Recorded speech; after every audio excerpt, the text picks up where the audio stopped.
G is the simplex graph. यहाँ पे today we will see the spanning tree and the shortest path. Aryan. Today we will see the spanning tree. Let G is the simple graph and a spanning tree of a G is the subgraph of G, that is a tree containing every vertex of a G. A simple graph with a spanning tree must be connected because there is a path in spanning tree between any two vertices. The converse is also true, that is every connected simple graph has a spanning tree. First is find the spanning tree of the following graph. यहाँ पे आपको एक graph दिया गया है and we want to calculate the spanning tree. Suppose the graph G is connected but it is not a tree because it contains a simple circuit. Remove the edges A, E. यहाँ पे A, E का आप edges remove करो. This eliminate one simple circuit and resulting sub graph until the connector still contains every vertex of G. ये क्या करेगा? Connect every vertex of the G and next remove the edge of the EF. अब हम क्या करेंगे? ये जो EF का एज है उसे अगर रिमूव कर दिया to eliminate the second simple circuit. Finally remove C and G को रिमूव करो and then produce a simple circuit. यहाँ पे देखो हमने क्या किया, one by one EF remove किया, देन ये CG रिमूव किया. We get a simple circuit. Okay.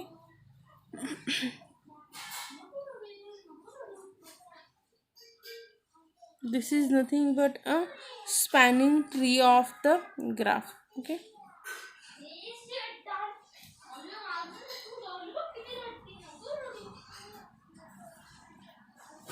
Next weighted graph. भी वेटेड ग्राफ क्या रहेगा? A graph G is said to be weighted if all the edges of the graph assigned to non-negative real number.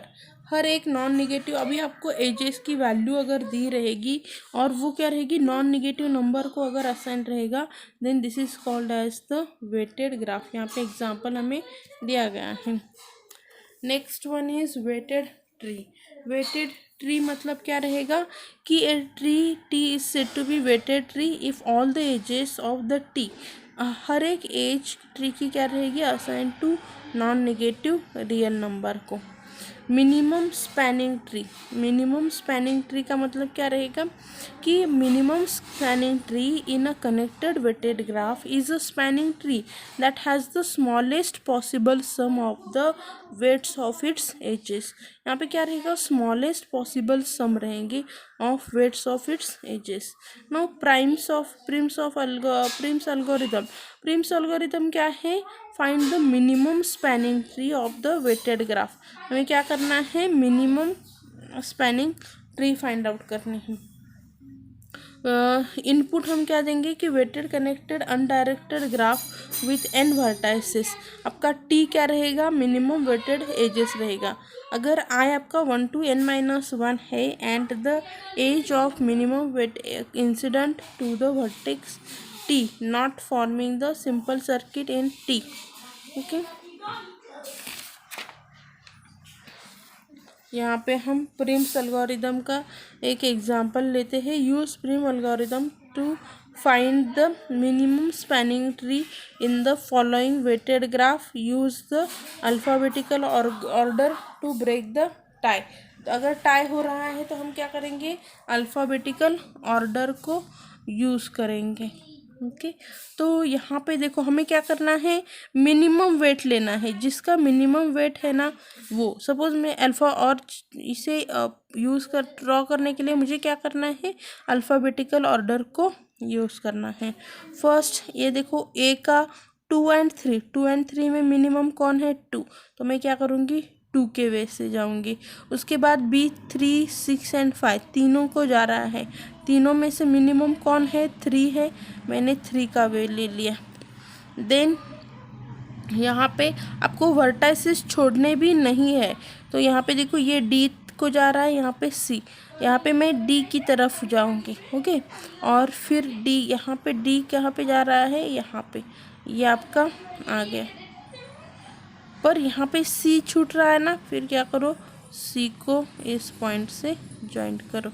ये आपका आ गया minimum weighted graph. आपका spanning tree है जो क्या कर रहा है, हर एक वर्टेक्स को इंक्लूड कर रहा है, and then what happen, it take a minimum weight, right, it take a minimum weight, that's why our graph is completed.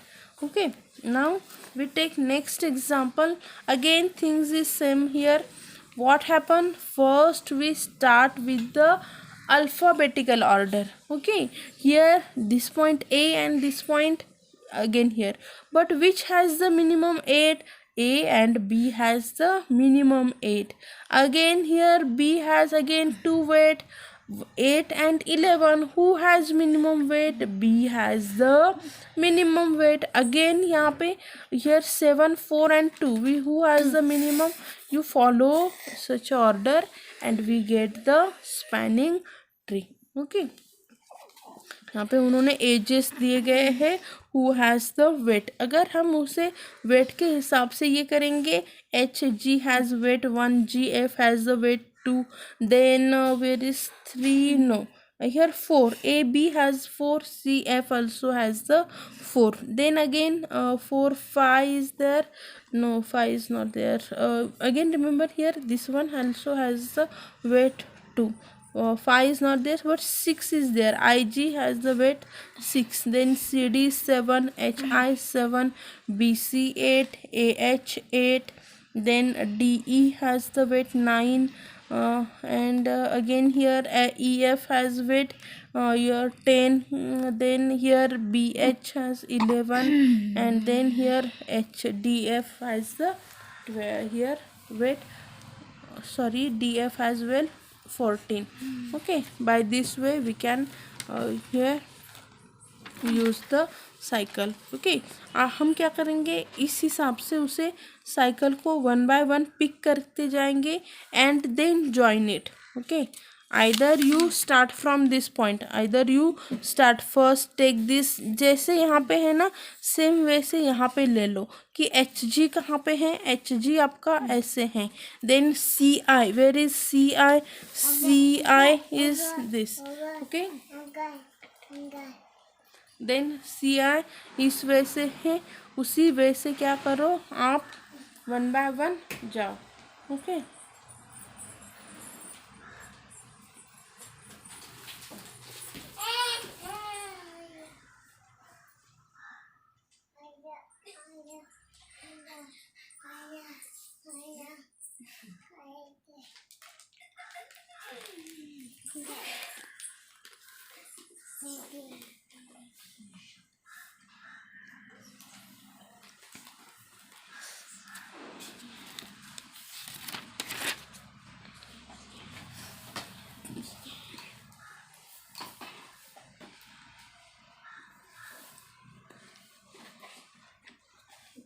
And then draw. अगर हमने ये सर्किट किया we get this one. Okay, next is shortest path.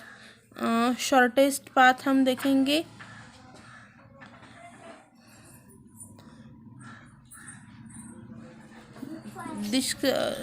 Dijkstra shortest path algorithm. Okay, so what is the shortest path algorithm? Example लेते हैं. सो डिजकस्ट्रा shortest path algorithm graph. यहाँ पे देखो same, यहाँ पे जैसे हमने पहले लिया सेम टाइप से हम क्या करेंगे, यहाँ पे भी सॉल्व करेंगे. जो जो आपके शॉर्टेस्ट पॉइंट है क्या करना है, हमें उन्हें इंक्लूड करते जाना है.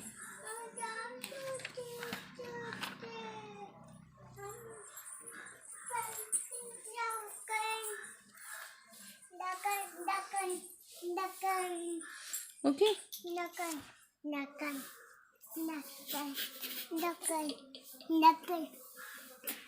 okay, we have to use this value and draw the circuit. Okay, shortest जो पाथ वैल्यू रहती है ना, उन्हें हमें ऐड करके क्या करना रहता है, वैल्यूज ये करना है। There is one examples that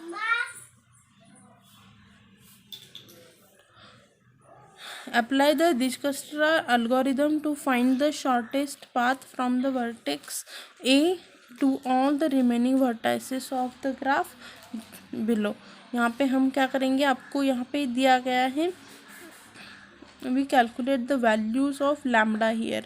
okay, यहाँ पे देखो A पॉइंट पे क्या है, then B C D E F and G, हर एक पॉइंट पे हमें क्या करना है, उसकी वैल्यू लेनी है। यहाँ पे A रन्स टू 0 और रिमेनिंग सभी आपकी क्या आ जाएंगे, यहाँ पे इन्फिनिटी इन्फिनिटी है,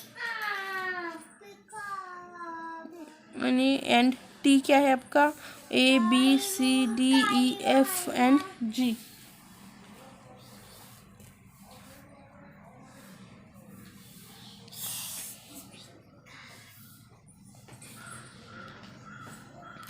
यहाँ पे हम लैम्डा बी निकालेंगे। लैम्डा बी क्या रहेगा, minimum in between. B point पे देखो कौन सा मिनिमम है, lambda of A, then lambda of A and omega of A B.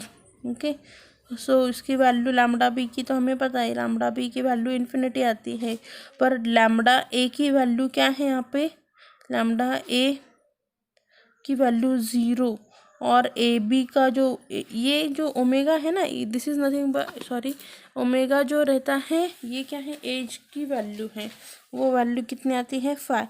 Similarly हर एक, ये आपका लैम्डा जो है ना, ये वर्टाइसिस की वैल्यू है, और जब हम ये ओमेगा ले रहे हैं ना, ये इसकी एज की वैल्यू है। हर एक इसके लिए आप कैलकुलेट कर सकते हो, कैलकुलेट करो। ओके, एंड देन क्या करना है, उसे खाली ड्रॉ करते जाना है मिनिमम एज पे। ओके, मिनिमम एज पे हमें उसे कैलकुलेट करते जाना है, वी गेट द वैल्यू।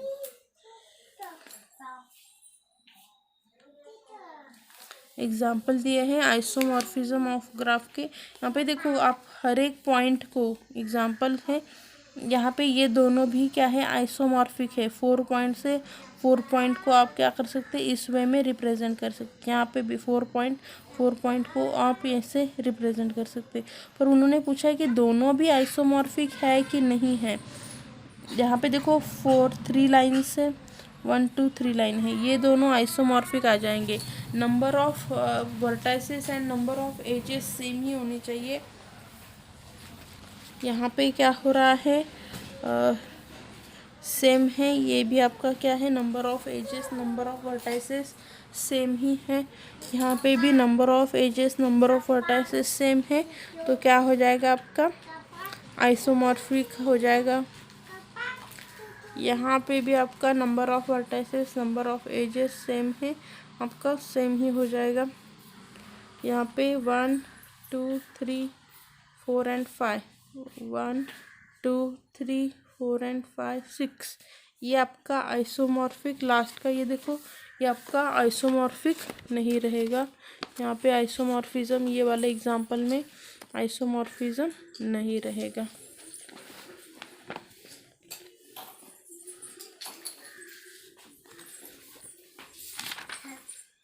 यहाँ पे स्पैनिंग ट्री मैंने अभी जो दिया था, वो कि मिनिमम ये वैल्यूज़ का वे ये करो। ठीक है, ऐसे एग्जांपल आते हैं।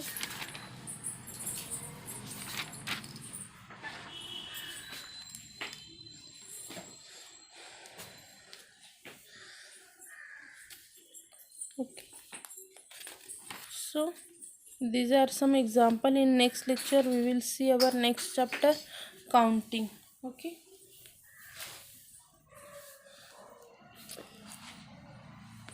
काउंटिंग में भी हम क्या देखेंगे, ट्रीज वगैरह देखेंगे।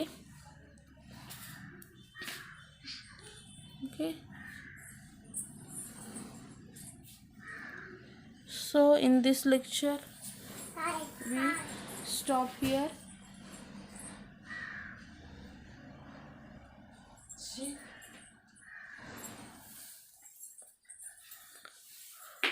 Thank you.